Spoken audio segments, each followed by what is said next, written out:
கோயம்புத்தூர் குனிமுத்தூர் பகுதியில் சாலையை கடக்க முயன்ற கார் மீது மோதிய தனியார் பள்ளி பேருந்து சிறிது தூரம் காரை இழுத்துக்கொண்டே சென்ற சிசிடிவி காட்சி வெளியாகியிருக்கிறது. இது பற்றிய விவரங்களை முடிய செய்தியாளர் அருண் வழங்க நாம் கேட்கலாம்.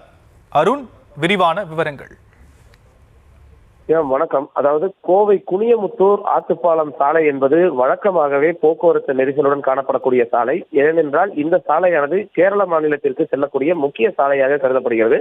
அதன் காரணமாக இரவு பகலாக அந்த சாலையில் வாகன போக்குவரத்து என்பது அதிக அளவில் காணப்படும். இந்த நிலையில ஆத்துப்பாலம் குனியமுத்தூர் இடையில் ஒரு கார் ஒரு வழி பாதையில் வந்து சாலையை கடக்க முற்படுகிறது. அதே வேளையில் எதிர்த்தரப்பிலிருந்து வரக்கூடிய ஒரு அரசு, அதாவது கல்லூரி பேருந்து ஒன்று அதிவேகமாக வந்த நிலையில சாலையை கடந்து வலதுபுறமாக அதன் ஓட்டுநர் திருப்ப முயன்ற பொழுது காரின் மீது அதிவேகமாக மோதி சுமார் ஒரு 15 மீட்டர் தூரத்திற்கு அந்த காரை இழுத்து சென்று விபத்தானது ஏற்பட்டிருக்கிறது. இந்த விபத்தில் காரை ஓட்டி வந்த ஓட்டுநருக்கு காயம் ஏற்பட்டிருக்கிறது.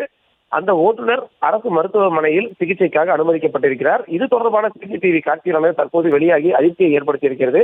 இந்த நிலையில அதிவேகமாக வந்து அந்த சாலையை திருப்பிய ஓட்டுநர், பேருந்து ஓட்டுநர் மீது தவறு என்பது உறுதி செய்யப்பட்டிருக்கிறது. அந்த அடிப்படையில தற்பொழுது இந்த கல்லூரி பேருந்தின் ஓட்டுநர் மீது வழக்கு பதிவு செய்து போக்குவரத்து புலனாய்வு போலீசார் விசாரணை மேற்கொண்டு வருகின்றனர்.